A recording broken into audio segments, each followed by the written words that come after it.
topic. We're going to talk this morning about the difference between independent contractors and employees and how you define whether somebody can be an independent contractor or not.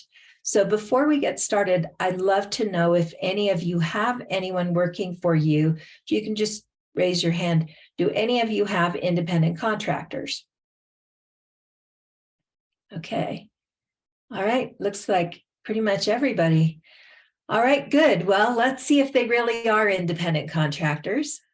Okay, so most of the time we hire based on what we have to have in-house, and we hire looking at how we're going to maximize the budget that we have, how we're going to get the most bang for our buck, literally. And that's what we're going to talk about this morning. That's one of the benefits of independent contractors, is you get more bang for the buck. Unfortunately, good judgment comes from experience, and experience comes from bad judgment. So we want to take time every year to kind of go back and review what legalities are important to consider. And there are some interesting ones when it comes to how we hire. We hire independent contractors versus employees because independent contractors save us money. We're not required to pay the same set of taxes on them. We're not required to give them benefits.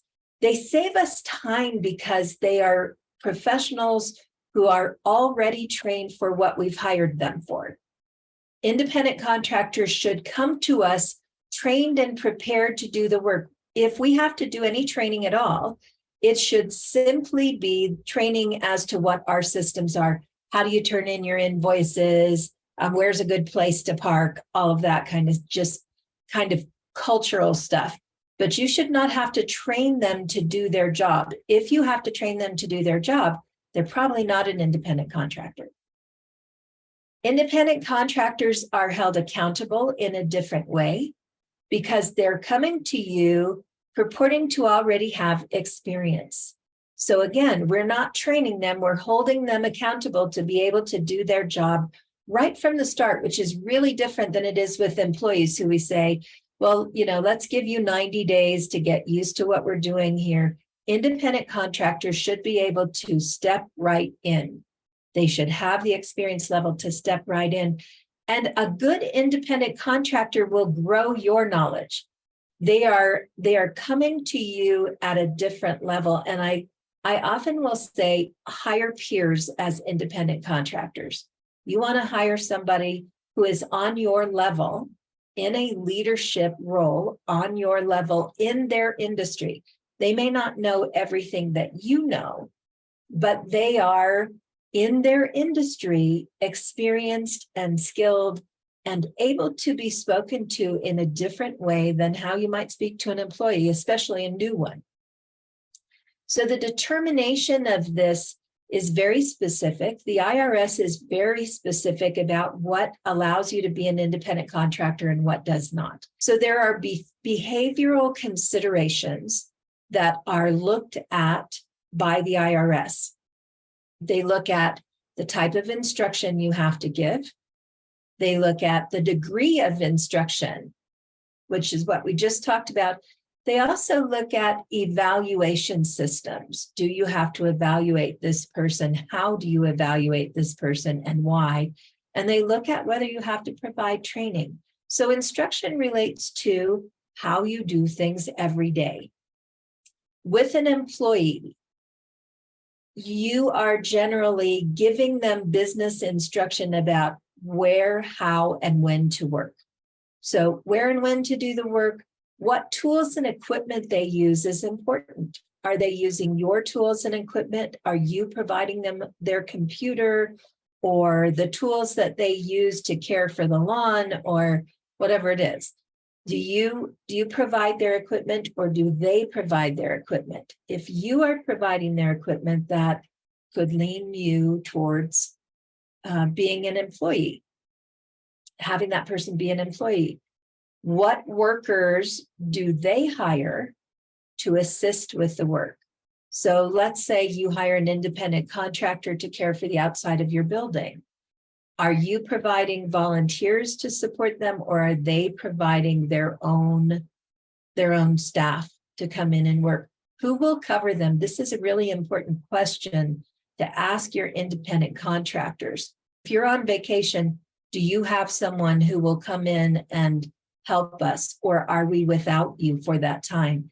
And it depends on what the work is, obviously. It depends on, you're not going to have, your attorney might have a paralegal who will help. Your bookkeeper might have somebody who will make a deposit for you, but they're not going to really jump in and do the whole books, are they? As a rule, they won't know how to do that.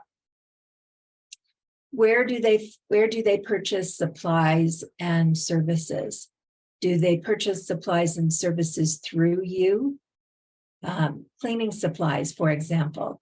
We'll go ahead and order your cleaning supplies. That's a no-no. You don't want to hire somebody as an independent contractor and then say, don't worry, you can use our supplies. We fill them all the time. Can't do that, because that will lean you towards having given them employment, because you are providing what they need for work. And do you tell them what order and sequence to follow? In other words, you have to do this for me, this for me, this for me, this for me. Or do you look at the end of the month and say, I want this job done by the end of the month, or I want it done by the end of the week, and leave them to decide the process by which they get it done? This is straight from the IRS page on independent contractors. If an evaluation system measures the detail of how the work is performed, then these factors would point to an employee. If the evaluation system measures just the end result, then this can point to either an independent contractor or an employee. Very, very clear distinction, right? Did you get the end result you want? So one of the important things with an independent contractor is knowing the end result, isn't it? So sometimes we hire an independent contractor. Let's say we hire a marketing firm and we say, we want you to come in and do our marketing. And they report each week, well, this week we did some YouTube videos for you. And this week we created some memes for you. And this week we got your message out in the newspaper. We did a media release for you. You have to contractually state for them what it is you want the outcome to be.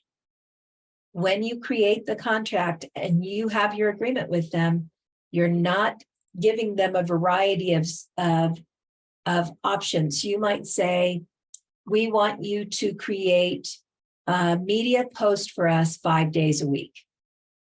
That's very clear and very specific. To say you're going to create media posts for us is not specific enough. So you need to really think about the long-term outcome and what you want to see. And maybe with your marketing director, maybe you want to say, we want to be able to measure a 10% increase in attendance, in new member attendance by the end of the year. That's a very measurable long-term goal that your marketing person can work towards using lots of different methodologies. It's up to them what methodology they use.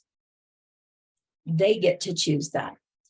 If the business provides the worker with training on how to do the job, this indicates that the business wants the job done in a particular way. This is strong evidence that the worker is an employee. Periodic or ongoing training about procedures and methods is even stronger evidence of an employer-employee relationship. Independent contractors ordinarily use their own methods. This is directly from the IRS page, exactly how they measure it. And at the end of today, I'm going to send you out 2 items. I'm going to send you a list that you can use as a checklist for whether someone actually qualifies and whether you're doing everything you should or should not do. And I'm also going to send you a sample contract, and we'll talk about that when we get there. Another way that the IRS measures this is by your financial relationship, what they call the financial control factors. They fall into these categories. First of all, are you making significant investment in them? Are you investing in tools and supplies? We just talked a little bit about this.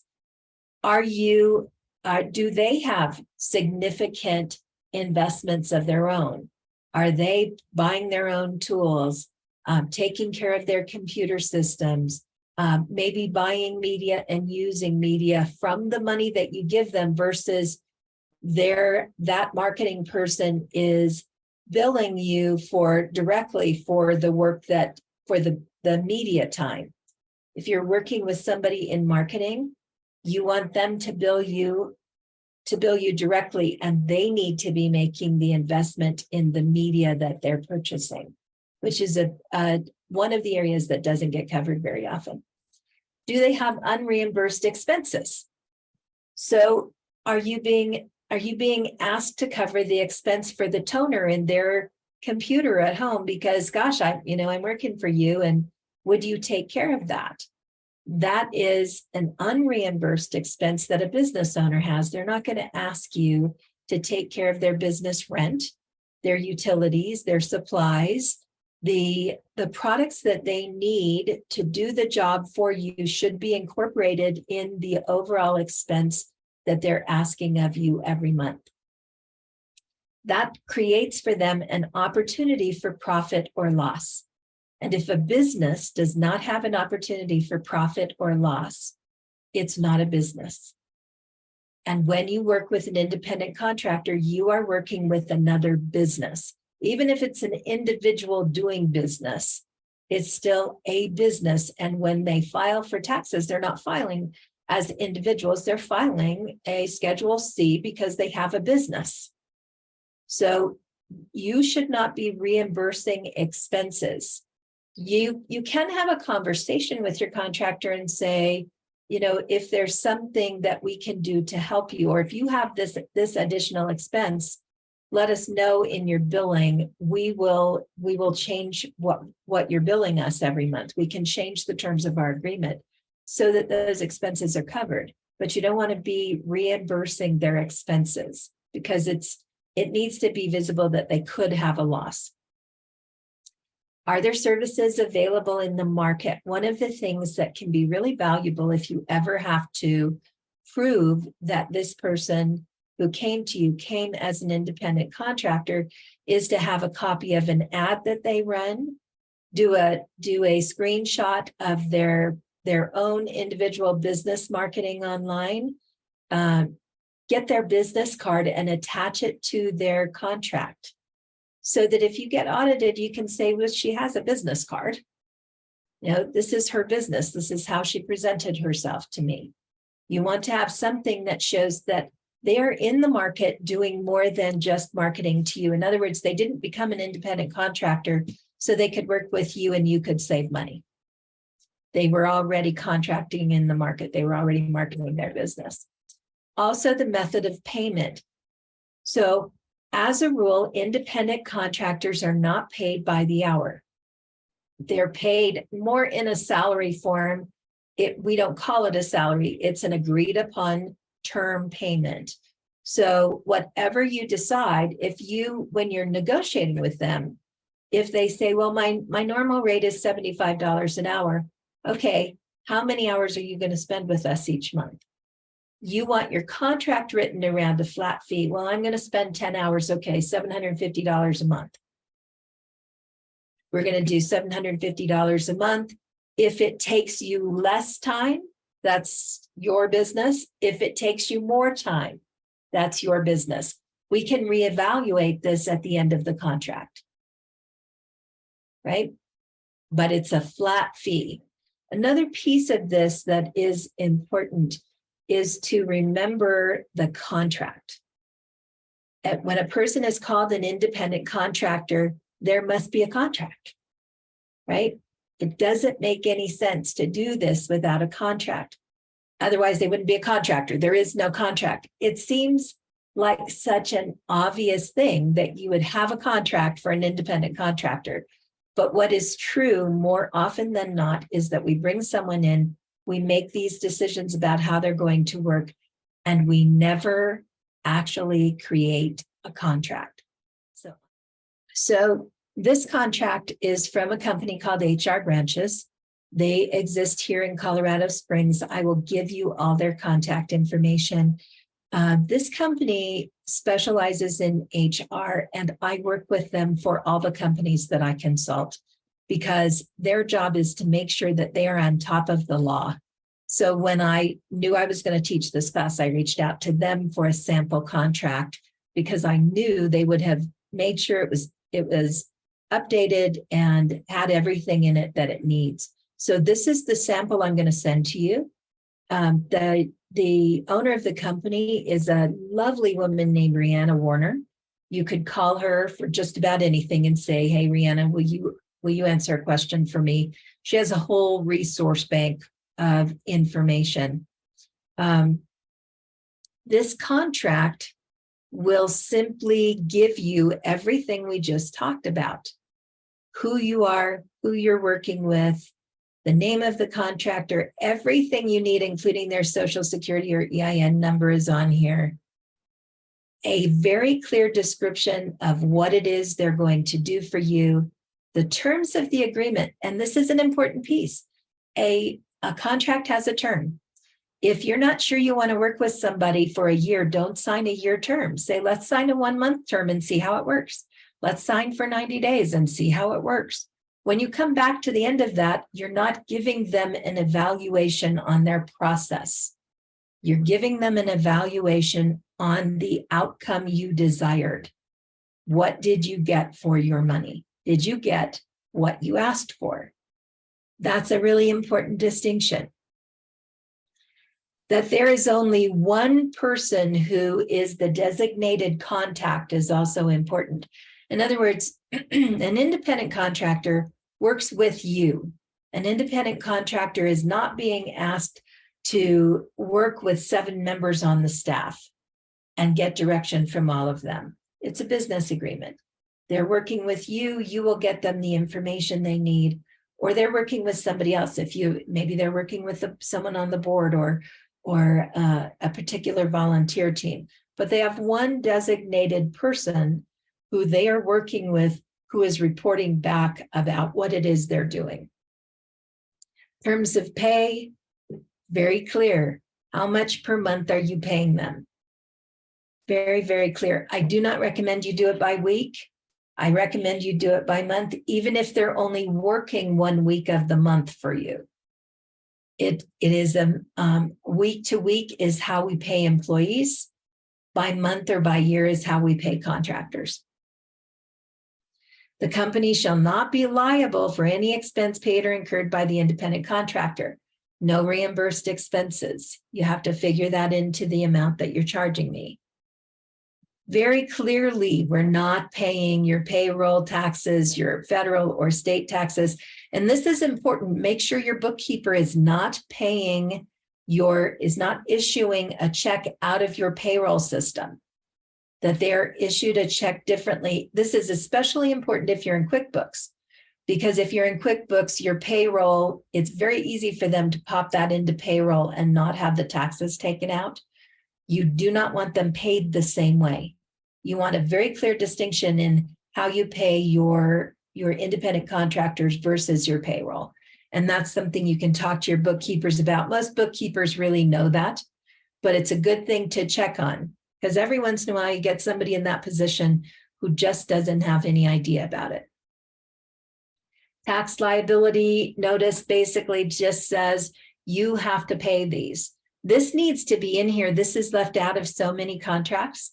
It needs to be clear, not because you don't know it and not because the person you're hiring as an independent contractor doesn't know it, but because it proves to the IRS that you had that discussion.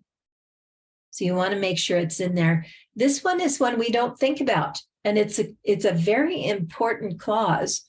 If someone is working for you as an independent contractor, they have to have their own workers' compensation insurance. You cannot insure them. If they fall in your building, your workers' comp is not going to cover an independent contractor. So you want to know that they have their own independent workers' comp insurance, and you want them to this clause says you have to have it, whether they show it to you or not. Again, it lets them know that it lets the IRS know that you've said it. And if something happens to them, it's in your contract. You're able to pull the contract back up and say, sorry, it was in our contract. We talked about it. I'm sorry if you've forgotten it, but we don't cover independent contractors. How can the agreement be terminated? What does it take to terminate the agreement? How do you do that? Sometimes it's a period of time. Sometimes it's in this. Something will be sent by first-class mail, addressed to the parties. It's important to know how this agreement gets professionally terminated if it's not working. And sometimes it doesn't. Sometimes it just doesn't. The independent contractor expressly represents and warrants to the company that he or she shall not be construed to be an employee of the company, and that his or her status shall be that of an independent contractor solely responsible for his or her actions or inactions. Really clear, right? That's really clear. Assignability, they can't transfer this agreement. They can't sell their business and transfer the agreement to someone else who shows up and says, oh, well, I bought Mary's business. I'm your new bookkeeper. Nope. It doesn't work that way. And any dispute under this agreement or related to this agreement shall be in accordance with your own state, with the laws of your own state. That means if you end up in court, you will not have to fly to Nevada. You'll be able to do it unless you live in Nevada. You'll be able to take care of this on your own. This agreement supersedes all prior oral or written agreements. Again, we've all seen that clause. This is another really important one. What is the confidential and proprietary information that this independent contractor might be exposed to? For example, if you have an independent contractor as your bookkeeper, you don't want them to be able to necessarily go to the other churches that they work for and take your information out and say, well, let me show you what another church is doing. Let me show you how they manage their budget. They can talk to you and say, can I redact all of the financial figures and simply use this format? I think you have a really powerful format. I have a bookkeeper who's working for me again now, who worked for me at the church, and she asked me that and uses it to train everybody because she liked my budget form. But we took all of the figures out, and it tells nothing about the church that I was working for. You don't want your information taken out of the building. You want to talk about confidentiality. It's a very important subject. Conflicts of interest, also important. What would be a conflict of interest? If your marketing person, so if your bookkeeper is working for 3 different churches, not so big a deal. But if your marketing person is marketing 3 different churches, that could be a very big deal, especially if they're marketing in the same way, using the same avenues of distribution. So you want to think about conflict of interest and what that looks like. Inventions, patents, and trademarks, that's mostly going to be trademarked material. You will have some things that are yours specifically that you don't necessarily want taken out of the building or shared. Another thing that can happen on the opposite side of this is if you hire someone to do a job for you, let's say you hire them to, maybe they're an independent contractor that works in your sound booth and duplicates and distributes all of the recordings of your Sunday service. That belongs to you. They can't take that out and post it on YouTube and do something different with it. Or maybe you have a guest speaker who comes in and what they want to do is cut off the front end and the back end where it's visible that it's at your church and your community is involved. And they want to capture, because they recorded it, they want to capture just the footage of your guest speaker and put it up on their YouTube channel. They can't do that. That belongs to you. It's your proprietary information, your proprietary product. So you want to make sure you have conversation about your intellectual property belonging to you, even if they create it for you. That's an important thing, even if they create it for you. And for those of you who are ministers, you want to have an agreement with your church about what you create, about their recordings of you and your right to use the intellectual property that they have paid you to create. Do you have the same rights as the church? Does it belong to you as well? Most often, the intellectual rights are shared. We have the right to show this, to use this, it belongs to us perpetually, but you may also take it out and publish it and use it and share it with another community. Very important thing to think about that with the various employees that you have. Work made for hire. Let's just read this together. During the performance of this agreement, the independent contractor may create certain works for the company that may be copyrighted under the laws of the United States. To the extent that any such works are created, the independent contractor will be considered to have created a work made for hire as defined by the law, and the company shall have the sole right to the copyright. If any work created by the independent contractor does not qualify as a work for hire, the independent contractor agrees to assign his or her right in the work to the company as provided below. So again, this is what we're talking about, a work for hire. If you ask them to create a song that is especially for your 100th anniversary and you don't want it to go anywhere, that's a work for hire that belongs to you. You paid them to create it. You own it, unless you strike a different agreement with them. So if you can't, with your independent contractor, if you can't have them, you can't tell them exactly how to do things or when to do things or where to do things, how do you make sure they're doing things? How do you make sure that by the end of the month, you're actually going to get the outcome if you have zero ability to actually manage their time or their presence?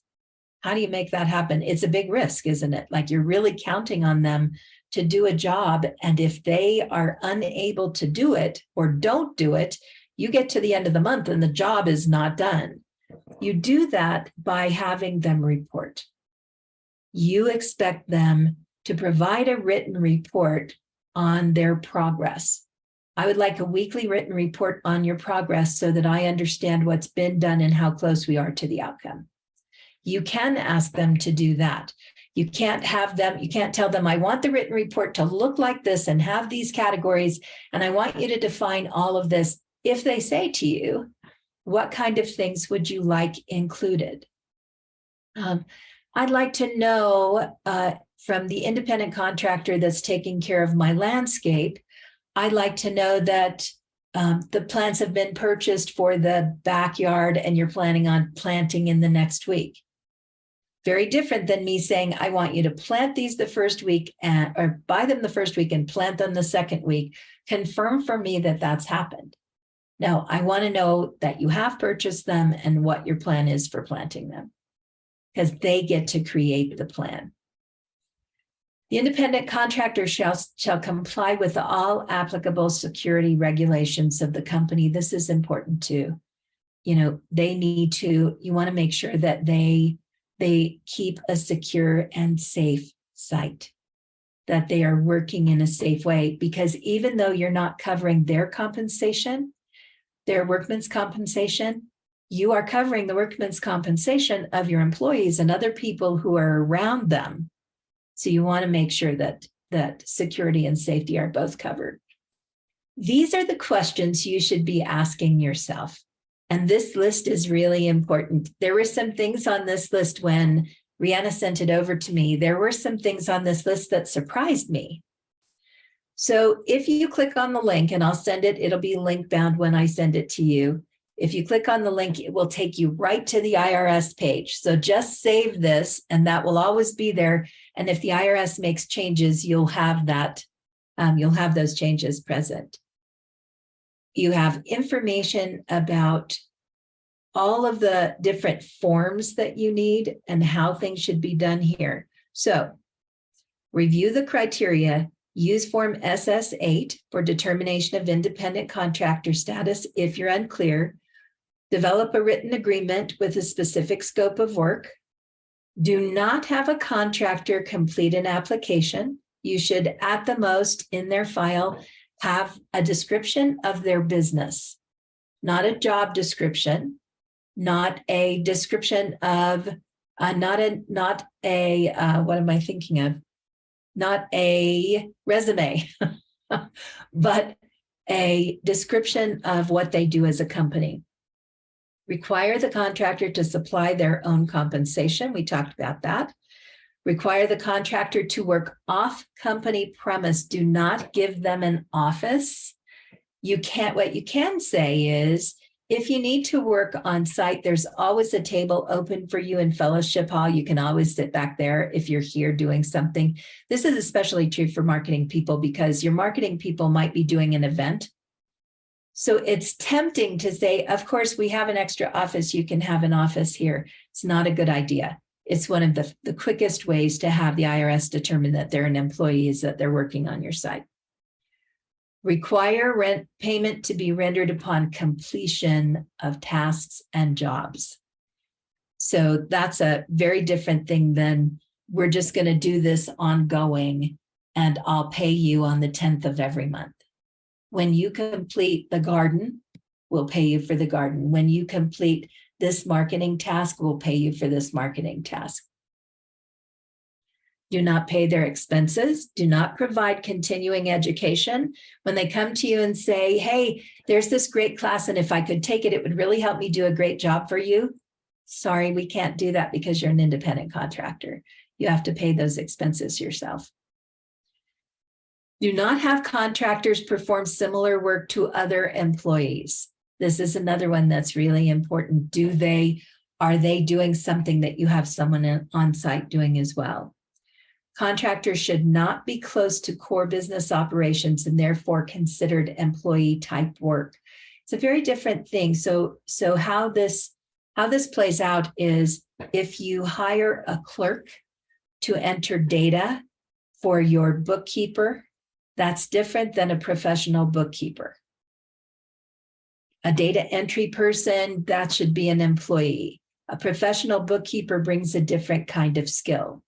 So you don't want to have a data entry person who is an independent contractor unless it's somebody like a medical person who does this same job for lots and lots of people. Required documentation, that's the contract. Contract signed for the work to begin. Do not complete an I-9. You don't need an I-9 for them. You need a W-9 for them. Do not provide an employee handbook. That was a surprise for me because even though it says employee, my thought was this kind of gives the policies and the way we work on things around here, kind of gives you some information. Do not give them an employee handbook. Do not enroll them in any benefits. They're not eligible for benefits. This is the next one that really surprised me. Do not invite or permit contractors to attend company parties or special events. That really surprised me because I would invite them. I would treat them as part of my team, but they are not part of your team. And it's one of the specific areas. Do not provide company business cards, even if they say, I'm going to be representing you. Can I have a company ID so that I don't have to explain? No, you can't have a company ID. You can't have a business card. And you may not have keys to the facility because you don't work for me. You are not insured by the companies that insure our company. That's inconvenient, isn't it? You can't have company keys. That's inconvenient. That means you have to make sure that they're working with other people, which is what it is to be an independent contractor. Restrict their participation in department meetings. They're not there you could bring somebody in occasionally. Could you just help our team understand more about what you do? Absolutely. You can bring somebody in to do that. Or if they're a trainer, you could bring them in to do a training. But to participate in a meeting, to sit and brainstorm in a meeting, indicates that they're a much more permanent member of your team than an independent contractor should be. No employee evaluations, no performance evaluations, only evaluations on the outcomes. So I'm going to send this form to you as well. It's a really good checklist to run through and to have a conversation about with the people who work for you.